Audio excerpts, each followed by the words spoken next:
How's everybody doing this evening? It is July 19th, 2024. It is 9:40 in the evening. Okay, so what I've got for you for this video is part of chapter 1 of Piercing the Darkness, Frank Peretti's. Okay, so there's a verse, it's from the RSV version.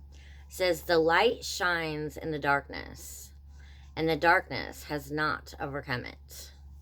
John chapter 1, verse 5. Okay, chapter 1. This is part 1, chapter 1. It could have begun in any town. Bacon's Corner was nothing special. Just one of those little farming towns far from the interstate. Nothing more than a small hollow dot on the AAA road map, with exit signs that offered gas, no lodging, maybe a little food if the place was open, and a little more. But it began in Bacon's Corner. It was a normal Tuesday evening. The workday was over. Supper was on in most of the homes, and stores were locking up. The tavern was filling up. All the employees at the Bergen Door Company had clocked out, and the security guard was checking the locks. Mr. Myers' son was bringing all the lawnmowers and tillers in for the night at the Myers Feed and Farm Store. The lights were winking out in the local mercantile. Two retirees sat in their chairs in front of the barber shop, putting in their idle hours. The fields and farms right across the Toe Springs, Claytonville Road were getting warmer and greener with each day.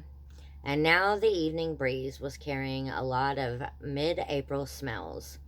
Apple and cherry blossoms, plowed dirt, a little mud, some cattle, some manure. It was a normal Tuesday evening. No one expected anything unusual. No one saw or heard a thing. No one could have. But the commotion started behind a dismal little rented farmhouse just south of Fred Potter's place. A flapping, a fluttering, a free-for-all, and then a cry. A long, eerie shriek, an echoing, slobbering wail that raced into the forest like a train whistle through a town. Loud, muffled,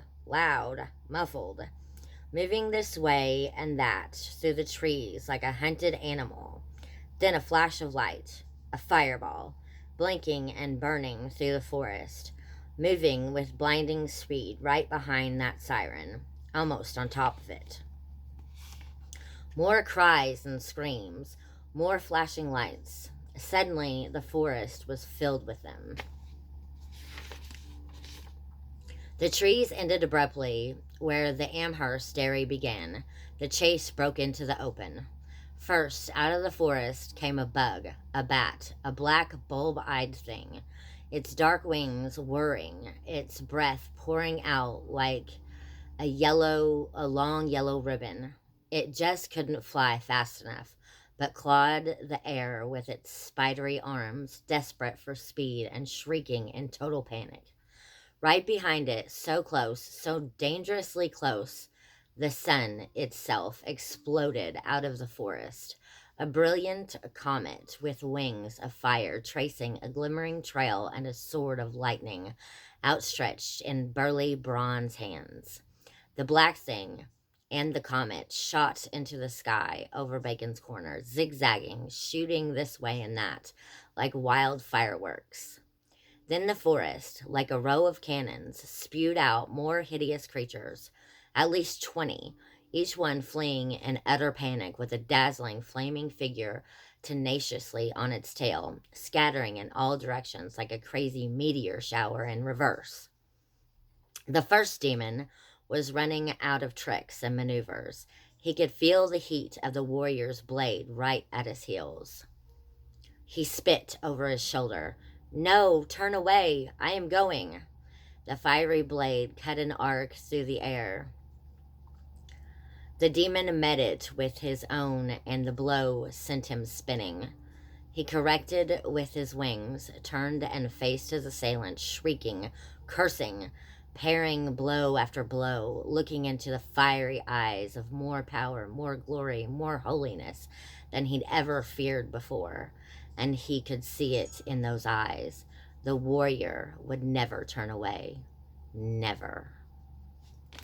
Okay, so that's all I've got for part 1, chapter 1, Piercing the Darkness. If you like this content, like this video, feel free to comment below, share, all that good stuff. Now, don't forget to go out there and rainbow it. Fill the world with love, peace, joy, charity, kindness, all that good stuff.